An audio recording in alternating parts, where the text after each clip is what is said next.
Hey guys, what is up?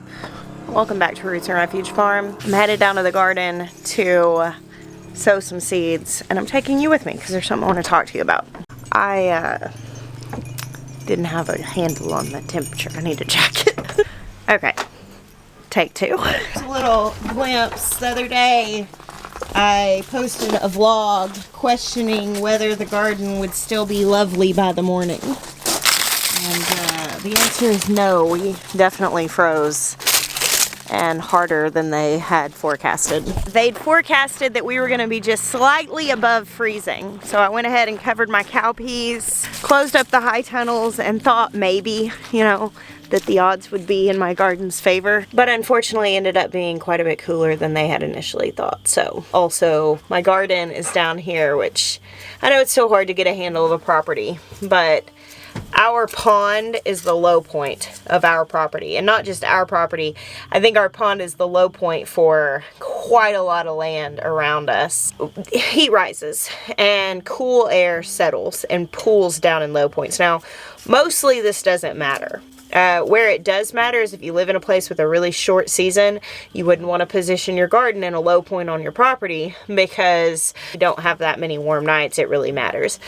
And with that being the case, I knew when I chose the space for my garden that this is a low point on the property, and therefore it was going to be cooler, especially with the pond here. And I experienced my first time of that really mattering the other night, because when I woke up, it said 29 degrees on the forecasted temperature, which is for in town, which is like 12 miles from here. Usually, I didn't have my thermometer hung out here because the battery died. Usually, it's cooler here than the forecasted temperature.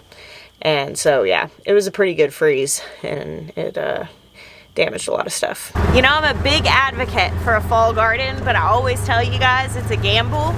And if you're planting second waves of things and you're planting frost tender stuff, it's a gamble. You might not have time. The frost could come early, it could come late. And yeah, so it came early this time, about 3 weeks early. But the frost hardy stuff is fine. Here I've got kale and cabbages and little seedlings for leeks coming up. Root vegetables, those are turnips, I think. Lots of little root vegetable seedlings over here. But see, like this celosia, that's gone. The frost killed that. Everything else that's planted out in this garden can withstand a freeze. What's fascinating to me is like my big elephant ears in the front. Like the ones on top are all crunched up like I showed you, but the ones on bottom are fine because they were actually protected from the frost by the ones on top of them. And it's fascinating to me, like with these sunflowers, some of them are really wilty and kind of damaged, but some of them are okay. And I think that just had to do with how the light hit them and, how they protected each other. So I'm not going to pull any of these up just yet because, some of them are still pretty. Unfortunately, the one thing I actually really wanted to protect was these cowpeas, and we went through the trouble of covering them, but it got so cold, and here particularly where it's lower, that they got pretty damaged even through my frost fabric. But what are you gonna do? If you're gonna gamble, you're gonna win some and you're gonna lose some. I guess I've made my peace about that. If anyone is still holding on to the delusion that you get really any control when it comes to gardening, there are certain factors that you do not have control of. You should just go ahead right now and open your hands and your heart and let that go. You don't have control. And if you're gonna throw your peace at situations that are outside your control, I don't know that gardening is for you. And the truth is, I think gardening's for everybody. So just go ahead and let that go. Make your peace with it. Overnight, this garden just turned completely brown. Everything that was left alive in here is dead. But thankfully the high tunnels worked, and all the stuff that's in here is doing just fine. Like you can see, these banana plants still super spry, whereas out here there's a banana plant. Obviously the high tunnel made a difference, as you can see here. I thought this was interesting while I was assessing the damage. I noticed that this holy basil looked largely untouched, whereas the holy basil outside is brown. But look at this, the Cuban oregano obviously sustained some damage, but only on the tops. So, kind of interesting. overall for a post-freeze garden, I'm feeling pretty good about what's still hanging around. Katie, what are you doing, girlfriend? My little unlikely farm dog. Oh, I'm so excited about this. Look. These are little chamomile babies. Happy birthday, little babies. This bed has lots of chamomile in it, which is going to make so much sleepy time tea for me. So I grabbed a few packages of seeds of things that I wanted to sow. I have a little bit of space here. I've got some rainbow chard I'm going to put in because I don't have any of that going yet. It's a good thing to sow from seed. Now, I am in South Carolina, zone 8, and we are definitely having a shortening of our days. Like, it's dark in the morning when we usually get up, and it's getting dark about an hour and a half sooner in the evening. The thing is, with a lot of the things that you can sow right now, they're gonna grow slower because there's less sun. The things that I'm sowing now are frost hardy, meaning they can live through a freeze. At this point, it would be silly to sow anything that couldn't, but they might grow slow, and that's fine. Like with Swiss chard, with salad greens, I was gonna sow some different greens that they may take a while, and worst case scenario is that they're so slow that they don't really start growing until the days start getting longer after the solstice this winter, and then they'll start growing a lot in like February. Like, that's the worst case scenario, and that's a scenario I could live with.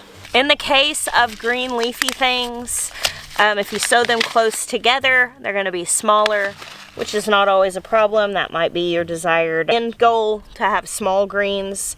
If you want big leaves, you need to give them a little bit of space. So for things like rainbow chard and kale and heading lettuces, I usually put those about 12 to 18 inches apart if I'm wanting them to get large. Now, for baby greens, you just broadcast them all over. And essentially what's going to happen is that they're not going to have enough space to really come to maturity. That's fine. That's why we call them baby greens, because they're not mature. I just love how beautiful rainbow chard is. I'm not going to plant just a whole lot of it because while I do like to eat it, it's a little earthy. It's not my family's favorite. They will all gladly eat kale, but rainbow chard doesn't excite anybody. But I sure do love to look at it grow, and I like to eat it. I'm also going to do just a short row here of Napa cabbage or Chinese cabbage. Chinese cabbage is a brassica, and it is, I mean, it's just as good as regular cabbage to me. If you want to like stir fry it, it's really good. However, I've already planted a ton of regular cabbage because I got this really great deal on little started plants. So I'm not going to plant as much of this as I normally would, but I did want to plant a handful of heads of this for the purpose of making kimchi, because I love kimchi. Sometimes whenever I come out to plant seeds, and I'm thinking about what I'm going to cook with something, I have this little joke inside my head that happens where I think about go in the grocery store. What is this? Oh, I have other seed packets in my pocket. I think about when I'm at the grocery store and I'm like standing and looking at something and I'm thinking, what could I do with this? And I'm listing off all the ways, and I'm kind of like meal planning and thinking, oh, I could do that. But when I'm sowing seeds, I'm doing the same thing, but like 3 months earlier than normal. Oh, hey, Freya. Freya girl. Oh, she's definitely looking more pregnant. She looks really good. I can't say for sure that she'll be the next birth on the farm because some of our beef cattle are bred and I don't know when they're due. But Freya will be giving birth soon. She's due on in the first week of December. Oh, poor Mojito. So this is my precious Mojito colocasia, and obviously got really damaged. Now where I live, since the ground doesn't freeze, I mean, we'll cut this back eventually and it'll go dormant and it'll still come up. You don't have to dig the bulbs out or tubers or rhizomes or whatever it is you have through the winter, but if you live in a colder place, you do.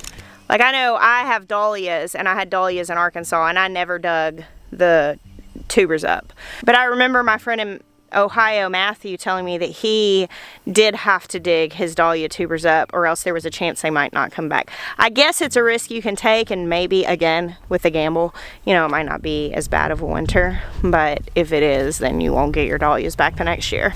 So I pointed over there at all of the lovely chamomile. This is one chamomile plant that's over here. Chamomile is actually pretty frost hardy, so it can live through a good yes! Look, guys! Oh my goodness. Y'all, that is the first garden spider I've seen at my new home. Oh, you beautiful darling. Welcome.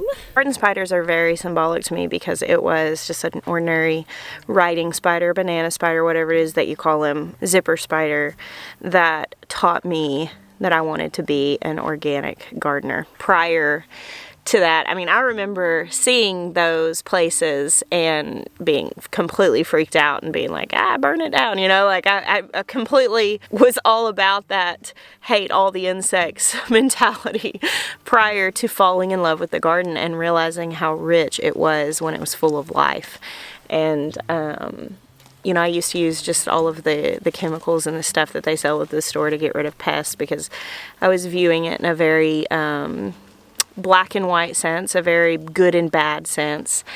And along the way, I realized that nothing is actually quite as good and bad as we sometimes have a tendency to think. And once I took a step back and used those poisons after I hadn't, I'd become very accustomed to the life and the ecosystem of my garden. And the final time I ever sprayed that stuff on my garden, a garden spider who I had learned to appreciate her company was gone the next morning. And I realized the impact, and so much of the life and the butterflies and the bees and the company that I had come to keep and learn to love in the garden was gone. I don't know, the impact of those things hit me differently. And yeah, I have missed having those spiders this year, and it is very precious to me to see that little lady there. It's very cool. So I wanted to talk to you guys directly and ask for some, I guess, input from you. Kind of share a little bit of my side of our relationship here. You know, I've been sharing with you how this has been a slowdown season for me, which has involved more, I've joked about watching more TV and doing more inside things. I've been writing a lot more. I've been sharing that with you guys, writing like real poetic blog posts, and honestly, in rest, a lot of the things in me that I don't want to say have been stifled necessarily, because it's so hard, you know, like sometimes you slow down and you look at yourself and you go, where have I been? You know, has that ever happened to you? And I've had a small sense of that in this slowdown, with this kind of poetic thing coming back up and this creative thing coming back up and doing things like crocheting and making crafts because I'm making time for that stuff. And I kind of have had that little bit of that sense of like, where have you been, Jess? On the other hand, we moved across the country. Our lives changed massively. It was hard. My body got sick. There were all these different things, and I don't want to come into a place of being like condemning, because I think that you can find yourself and be like, hey, let's get back on track and let's be who we are, without condemning yourself for surviving a hard season. So that was a squirrel trail. What I was getting at was that I've spent more time looking at like Facebook groups and honestly reading my own Facebook group and on social media and commenting more. I've had multiple people be like, wow, you're messaging me back. And I'm like, well, I'm actually on my phone. And in that, I've been looking at homesteading Facebook groups, not just mine, but lots of them. Beginner homesteading, small homesteaders, and just like different groups that deal with sustainability and homesteading. And it's been really sweet because that used to be kind of a lifeline for me. Like back before, I have this community now knocking on my door. I mean, all the questions, all the engagement, all that stuff. Before that, there was a time that I was just a girl with a dream for a homestead, and I was desperately hanging on to any bit of a scrap of that lifestyle as I could get, and anybody who was willing to talk about it, I wanted to talk about it. And going onto these groups has kind of reminded me of that. Hey, where you been? This thing in me that was just so desperate for this lifestyle. And I recognized something that I wanted to bring to you. And I wanted to just ask you to conversate with me about this. Leave some comments down below. I'm going to be in the comment section, and responding to some different things and taking notes. And what I always do is I take screenshots of ideas and questions that I want to keep and remember. I forgot what it was like to be new in doing this. That's kind of my where you been thing. Like, I forgot what it was like to be a brand new homesteader. My roosters crow, I don't even hear it anymore. And for a while that broke my heart, and I felt a ton of condemnation that I had lost that awe and wonder that I used to just live in, that they were even here. But I do think that there's an opportunity when everything you dreamed of becomes commonplace, and it's not to begin taking it for granted, and it's not that you should push yourself to experience it as if it were new again. I think it's good to remember how bad you wanted it, and I think it's good to remember how much it moved you when it was new. When something wonderful becomes ordinary, I think it's an opportunity to share it. And I've been on these groups, and I've been reading the questions people have, and sometimes I hear a genuine need for information, and sometimes I hear just a genuine need for conversation about something you're passionate about. And I want to know, like, what do you want to know? What do you want to talk about? Like, when it comes to homesteading, what excites you to see? Is it the videos where we're making bread and just the romance of kneading dough? Is it the early mornings? Is it, the fact that the garden turns brown after the frost, but there's still hope? Like, what is it that you want to see that I could share with you? Because I walk past so many things every single day that I didn't really remember that they were extraordinary. Like, I open my fridge and there's raw milk in there with the cream cap this thick. And my focus has been, well, I'm not drinking dairy right now because I'm trying to heal my body, and like all these different things. Like I'm doing this restrictive diet, which in a sense kind of makes me feel a little disconnected from the farm, but it's there. And like, I used to drive an hour and 20 minutes to buy raw milk illegally. It said for animal consumption only on it because at the time it was not legal to buy raw milk in Arkansas. And now it's just there. And it's there every morning. And it's there so consistently that I forgot that was extraordinary.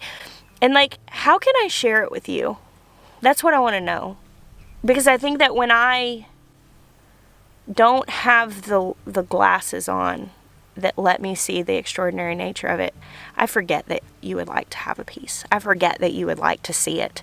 And that it might be some lifeline of a scrap that excites you and gives you vision for the life you're dreaming of. And I really want to share it with you. So tell me, like, what do you want to talk about? What do you want to see? What do you want to hear about? What's your favorite thing when you turn on that Roots Refuge Farm video? What's the thing that leaves you feeling inspired? Because I really want to give it to you. I am truly immensely thankful for this life and for you, and for the fact that you help us make this possible. So tell me, like, how can I share this life with you in a way that will be valuable? Well, that's it, and I'm getting misty-eyed, so thank you guys for hanging out with me today. I bless you. Until next time.